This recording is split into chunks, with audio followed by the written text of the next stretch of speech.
Любой кинотеатр просыпается с первым зрителем и засыпает далеко за полночь. В Синема-центр жизнь начинается в 8, когда залы готовят к показам. В среднем в день здесь обслуживают от 2000 человек. За месяц цифра доходит до 70 тысяч. А в год страшно представить. В кино могут сходить чуть ли не 700 тысяч человек, а то и более. Это в 2 раза больше населения всего Якутска. Красный зал в кинотеатре «Синема-центр» считается самым большим. Вмещаемость 284 зрителя.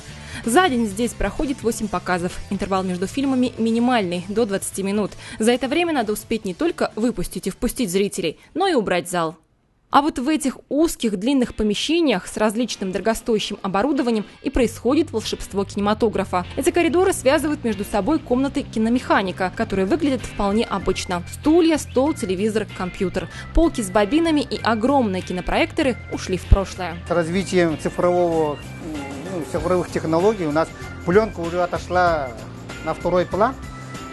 У нас вот только хранится вот этот остатки, скажем так, былой роскоши кинопленка, но с ним мы уже не работаем, с пленкой, потому что пленка это дорогостоящая и очень накладно, он весит тяжело, таскать его, транспортировка очень сложно.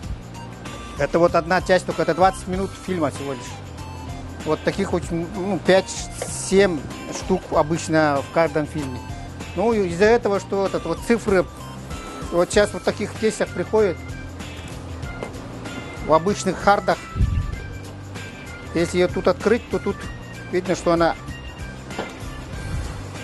обычный компьютерный хард носимый, да, с USB входом. Вот здесь полностью весь фильм.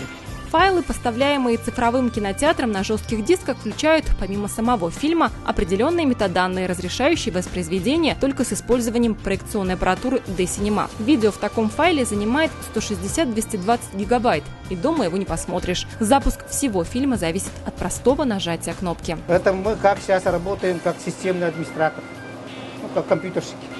Это надо думать уже по-другому, не как пленка, а как компьютерщик. Тут другое совсем. Сейчас у нас в данный момент 3 киномеханика, а при пленочном было 6. Потому что 3 зала, один человек просто физически не может с пленкой справиться. А вот со цифрой, вот если тут посмотреть, да, я с одной точки могу 3 зала управлять. Отсюда могу выключать, включать, фильмы поменять, репертуар поменять. Все вот отсюда делается. Для защиты от пиратов в цифровом кино имеется целая система мер. Показ фильма возможен только при наличии специального файла, называемого ключом воспроизведения. Ключ содержит информацию о периоде демонстрации ленты в данном кинотеатре, а также серийный номер. Перед началом проката дистрибьюторы рассылают ключи кинотеатрам по электронной почте, таким образом ограничивая доступ к фильму. Несмотря на оптимизацию и облегчение работы киномехаников, их труд все-таки не так прост. Чего только стоит их выдержка. Ведь одну и ту же картину им приходится смотреть десятки и десятки раз.